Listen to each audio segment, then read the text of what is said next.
National Herald దొంగలను సమర్థిస్తూ కాంగ్రెస్ నాయకులు ర్యాలీలు తీయడం వెంటనే డూప్లికేట్ గాంధీ కుటుంబం బండారాన్ని త్వరలో బయటపెడతామని కరీంనగర్ మాజీ మేయర్ సునీల్ రావు హెచ్చరించారు. ఈ మేరకు డూప్లికేట్ గాంధీ వారసులకు మద్దతిచ్చే కాంగ్రెస్ నాయకులకు బుద్ధి చెప్పాలని పిలుపునిచ్చారు. Congress party BJP MP office ముందు నిరసన కార్యక్రమానికి పిలుపునివ్వడంతో కార్యకర్తలు ఎంపీ ఆఫీస్ కు భారీగా తరలివచ్చారు.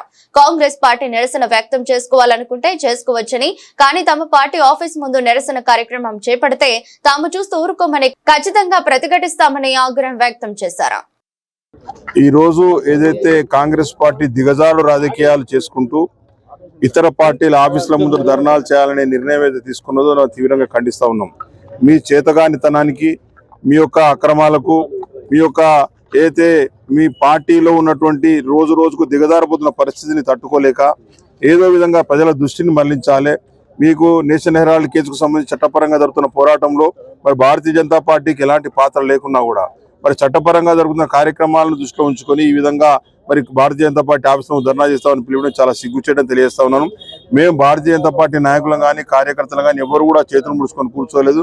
తప్పకుండా కూడా భారతీయ జనతా పార్టీ వైపు కానీ భారతీయ జనతా పార్టీ ఆఫీసుల వైపు కానీ కన్నెత్తి చూస్తే తప్పకుండా కూడా తీవ్ర స్థాయిలో ప్రతిఘటన కూడా ఉంటుంది. ఆ ప్రతిఘటన ఏ విధంగా ఉంటుందో కూడా మీరు రుచి చూసుకోవాలనుకుంటే మరి ఆ విధంగా మీరు చేయాల్సిన అవసరం ఉంది. తప్పితే ఈ విధంగా మరి భారతీయ జనతా పార్టీ ఆఫీసుల ముందు వచ్చి ప్రయత్నం చేసే ప్రయత్నాన్ని మేము తీవ్రంగా వ్యతిరేకిస్తా ఉన్నాం, ఖండిస్తా ఉన్నాం. ఈ రోజు కరీంనగర్ లో మా పార్టీ నాయకులు కార్యకర్తలు అందరం కూడా ఉదయం నుంచి కూడా మా పార్టీ ఆఫీస్ వద్ద మేము తప్పకుండా కూడా సిద్ధంగా ఉన్నాం. ఎందుకంటే మీ పార్టీ రోజు రోజుకు దేశవ్యాప్తంగా ఎక్కడ ఎన్నిక జరిగినా కూడా మరి సింగిల్ డిజిట్ కోల్పోతున్నటువంటి పరిస్థితుల్లో ఏదో ఒక ఇష్యూ తోటి మేము ప్రజల్లోకి వెళ్ళాలనేటువంటి దురుద్దేశంతో అసలు న్యూజిలాండ్ కేసులో మీకు ఎలాంటి సంబంధం లేనట్టే చట్టపరంగా ఈడీ నోటీసులు ఇచ్చినప్పుడు కానీ చట్టంలో ప్రభుత్వం నుంచి నోటీసులు వచ్చినప్పుడు మీరు వాటికి రిప్లై ఇవ్వకుండా ఏదో ఒక పేరు పైన మేము బీజేపీ ఆఫీసులు ముట్టడి చేస్తాము, లేకుంటే ఎంపీ ఆఫీసులు ముట్టడి చేస్తాము అనేటువంటి పేరు పైన మీరు బీజేపీ ఆఫీసులు దిక్కొస్తే మేము చేతులు ముడుచుకోలేము. మీరు ఒక్కరు వస్తే మేము 100 మందితో